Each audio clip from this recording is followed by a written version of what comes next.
mar'atu sholihah ana min firqah as-saniyah. Ismi Mughniyatur Rashidah, ana min firqah as-saniyah. Ismi Vina Abliana, ana min firqah as-saniyah. Ismi Nurul Azizah, ana min firqah as-saniyah. Ismi Umi Latifa, ana min firqah as-saniyah. Ismi Naila Cahyannahla, ana min firqatin as-saniyah. Nama saya Abid Abdillah dari kelompok 2.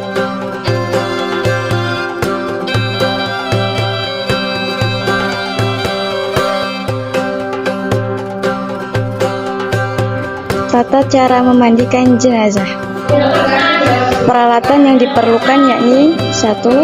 Air untuk memandikan jenazah. Yang kedua, sabun mandi, sampo atau jika dipandang perlu. Yang ketiga, handuk atau kain untuk mengusap air setelah dimandikan. Yang keempat, kapur barus atau bahan lain yang dapat mengusir serangga selesai dimandikan. Yang kelima, tempat duduk orang yang memandikan jenazah atau jika di pangku. Yang keenam, dibuatkan parit kecil untuk aliran saat memandikan jenazah, terlebih apabila jenazah mengidap penyakit yang menular agar tidak membahayakan orang yang masih hidup. Yang ketujuh, kain kafan secukupnya.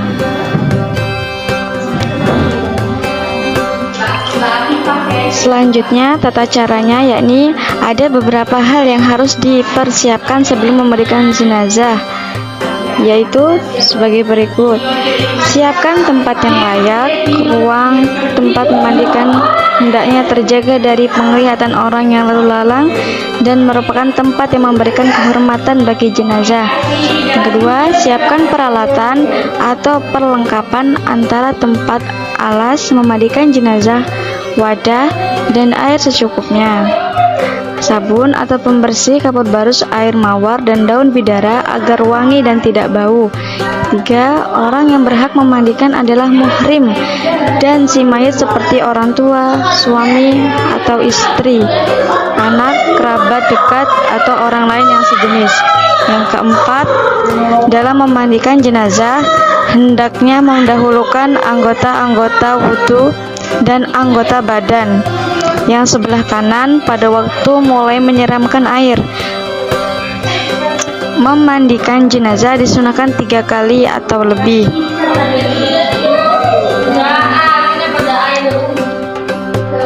Cara memandikan jenazah sebagai berikut. 1. Niat memandikan jenazah perempuan, yakni niatnya nawaitul ghusl hadhil mayyitati fardul kifayati lillahi ta'ala. Yang kedua, jenazah ditempatkan di tempat yang terlindung dari panas matahari, hujan, atau pandangan orang banyak.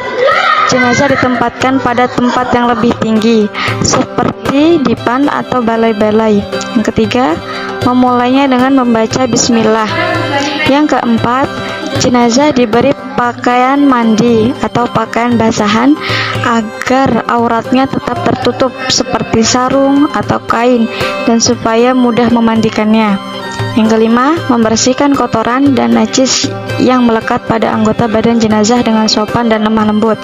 Yang keenam, jenazah diangkat agak didudukan, kemudian perutnya diurut supaya kotoran yang mungkin masih ada di perutnya dapat keluar, serta bersihkan mulut, hidung, dan telinganya. Yang ketujuh, kotoran yang ada pada kuku-kuku, jari tangan, dan kaki dibersihkan, termasuk kotoran yang ada di mulut atau gigi. Yang kedelapan, menyiramkan air ke seluruh badan sampai merata, dari atas kepala hingga sampai ke kaki. Setelah seluruh badan disiram air, kemudian dibersihkan dengan sabun dan disiram kembali sampai bersih. Yang kesembilan, jenazah diwudukan. Yang ke-10, setelah diwudukan dan terakhir disiram dengan air yang dicampur kapur barus, daun bidara, wewangian yang lainnya agar berbau harum. Air yang untuk memandikan jenazah hendaknya air biasa yang suci dan mensucikan, kecuali dalam keadaan darurat. Dan yang terakhir yakni dikeringkan dengan kain atau handuk. Mungkin cukup sekian penjelasan tentang tata cara memandikan jenazah.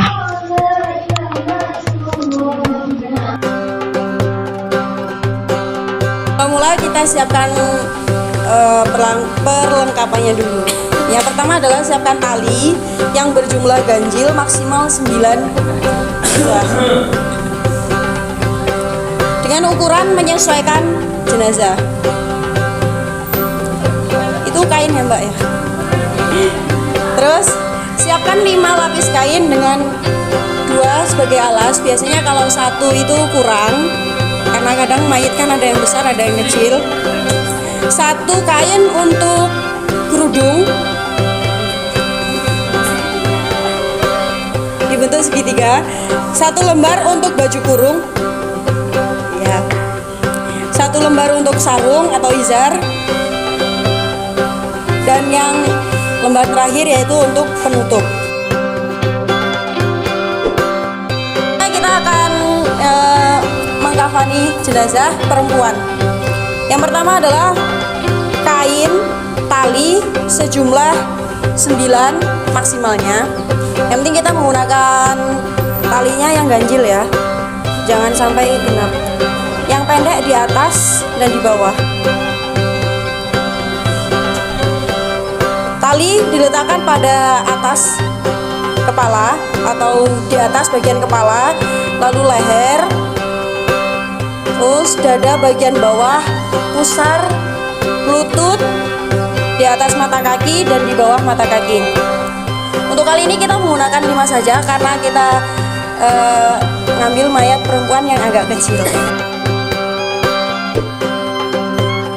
Selanjutnya letakkan kain pembungkus. Kita menggunakan 2 karena biasanya kalau menggunakan 1 itu kurang, jadi kita menggunakan 2. 2 kain lapis ini kita hitung 1, jadi tidak dihitung 2. Selanjutnya kerudung persegi 3 untuk menutupi leher, untuk menutupi punggung, bahu, dada, dan kepala.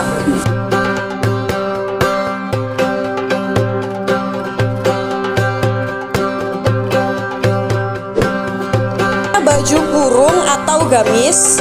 Kalau untuk perempuan gamis, kalau untuk laki-laki kan jubah.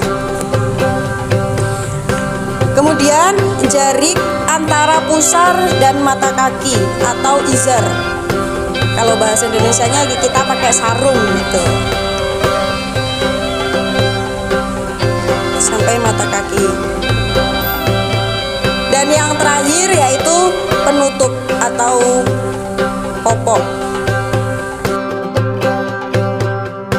Setelah memandikan mayat, lalu mayat diangkat guna untuk dikafani dengan cara jari dari pusar sampai mata kaki dan berbentuk segitiga. Jadi ada yang kanan dan yang kiri berbentuk segitiga. Tangan jangan lupa kanan yang di atas dan kiri dan di bawah. Selanjutnya diberi kapas pada sela-sela seperti hidung, sela hidung, terus siku-siku, lutut, kaki, telinga, dan lain sebagainya. Seperti halnya ketika kita sujud.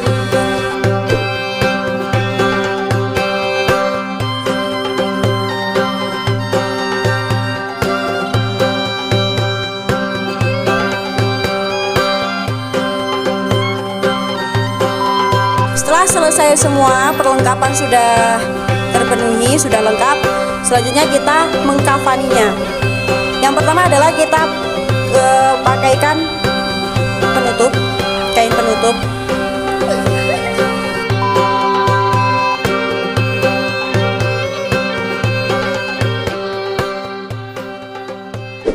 Selanjutnya pakaikan izar atau sarung. Diusahakan tetap dari kanan seperti halnya kita wudhu. Kemudian baju kurung atau gamis. Kanan dulu, Mbak.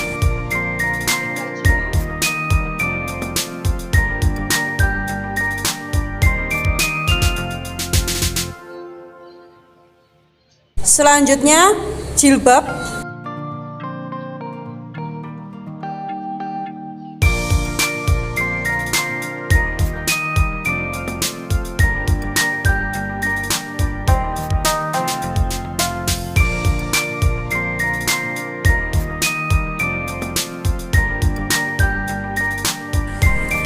Kemudian yang terakhir adalah kain pembungkusnya. Dari kanan terlebih dahulu.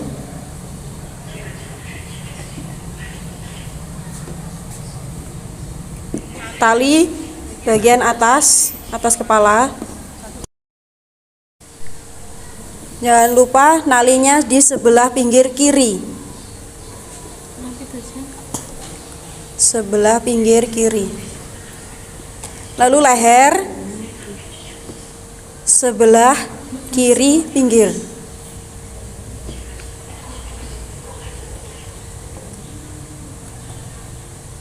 Kemudian perut kiri sebelah kiri pinggir.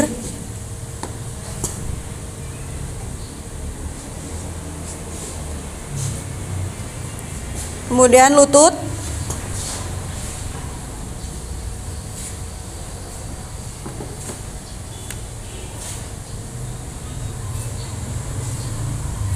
Dan yang terakhir bawah kaki sebelah kiri.